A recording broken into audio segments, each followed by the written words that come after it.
with the objective to bridge the gap between technological interventions and stakeholders of social change in Northeast. The Northeast Center for Technology Application and Research held a two-day conclave starting on Friday at the State Convention Center, Shillong. Addressing a press briefing today, the Director General of NECTA, Arun Kumar Sarma, informed that the center hopes to develop techno-demo centers in all 8 northeastern states of the country, with a mega techno center in Guwahati.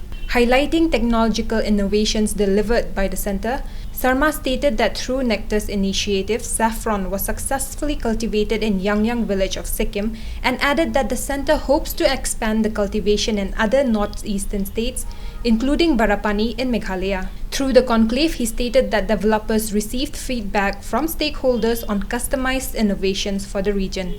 As you know that we have been working in all sectors to generate livelihood and to reach the society with the technology intervention. When I say all sectors, I mean to say it's that we are working in agriculture sector, on food processing sector, textile and fiber, then poultry, IT and communication, then flood resilience, geospatial applications, bamboo applications, and of course we are open, which is not like this, that nothing like that it is to be only on these particular sectors. We are open for the overall development of the Northeast region, particularly the rural part of the Northeast. So in that, so that's the main vision, is that we need to make a bridge between the innovation technology and the societal development. We have invited all the stakeholders. Means it is not only the scientists, technologists, but also entrepreneurs, even farmers. Yesterday, so many farmers came yesterday. Farmers, then the NGOs, self-help group, and of course state government officials. So idea is that they should find out what are the technologies are available. Because see, there are the technology which are demonstrated over here may not be exactly useful, but it requires little bit of customize, so that if the farmers tell about, suppose if I tell about that I want to have some mushroom cultivation or any other, so the soil structure of that particular region may not be the exactly same as the soil structure of the other region.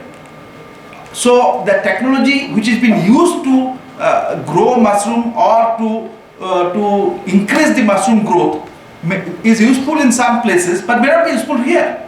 So that the developer of the technology who is here, at the same time, if he or she gets some feedback about the basic content of that particular region or soil and wood or this, then he can definitely think about to make it more customized way, so that it could be useful for this region. The NECTA has successfully cultivated saffron in Sikkim. So far, the cultivation of saffron in India was limited to a few areas in Jammu and Kashmir. NECTA has successfully grown the saffron in Yangyang village of Sikkim in association with Sikkim Central University. NECTA has also supported setting up of pineapple processing, beekeeping activities, spice processing facility in Northeast state. The contaminants like heavy metals and arsenic substance found in the drinking water have been a major cause of health hazard in the Northeast region. NECTA has identified the growing concern of water quality in many habitats of Northeast states. Hence, the prioritization of groundwater quality testing and mitigation have been undertaken by the NECTA. The NECTA has set up arsenic mitigation plants with a low-cost technology on pilot basis in 4 schools of Assam. Subsequently, this indigenous technology is likely to be implemented on a large scale for providing safe, pure and healthy drinking water in the Northeast. The abundant reserves of bamboo in Northeast region have been explored by NECTA through various means of technological interventions, like development of bamboo composites and structural engineering in construction of green buildings. The center has undertaken initiatives in developing bamboo furniture, bamboo flooring tiles, bamboo sticks, bathroom sanitary products, electrical products, and bamboo cutlery and toys, etc.